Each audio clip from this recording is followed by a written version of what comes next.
tun ya ga mala'ikan mutuwa masifan nan ba karama bace sai dai wanda Allah ya sauƙaƙe mawa, ko da shi na rahaman da zai ɗauki ran mutum ganin shi ba wasa bane balle na azaba.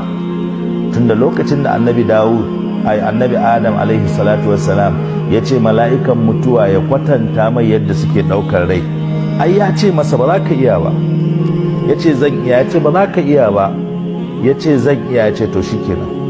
Da yayo sifan da suke zuwa za su ɗauki ran, shi fa annabi ne, amma da ya gan shi da ya wuntsile ya suma sai da ya kwana 7. Bayan ya dawo ya ce mashi na ce ba za ka iya ba, to wannan fa na zo maka ne a yadda muke zo ma ku annabawa, na zo ma.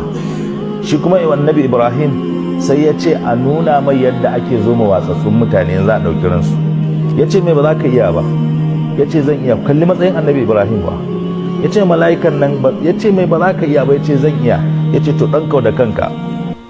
Ya kau da kanshi ya canza sifa, ya fitar da wasu kafanni da wani hayaki da ke fita ta cikin hancin shi, da wata irin sifa ta kaya, da wani irin wari da ke fitowa, da ya wuntsile ya suma sai da ya daɗe a sume bai san inda yake ba.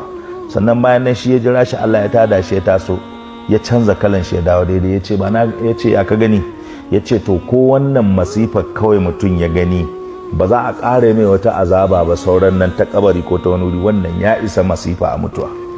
Ganin ka kawai da wannan sifan ya isa. To saboda haka za a saba ma rai, ita rai tana da wannan to a saba mata, ka suranta mata radda za a yi wannan haɗuwan da mala'ikan mutuwa.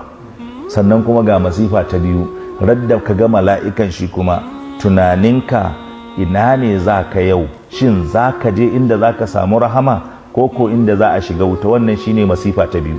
Wata ce ta uku ma? Ɗacin masifan cire ran ko zara ran da za a yi masifan wannan. Kaga waɗannan masifan guda uku shine dahiyatun nafs. Wannan masifan tun da mutum yake bai taba ganin bala'i ba kan waɗannan guda uku.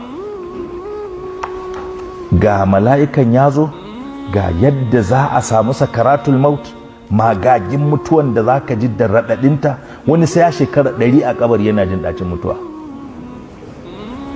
Sannan kuma ga in ya ɗauran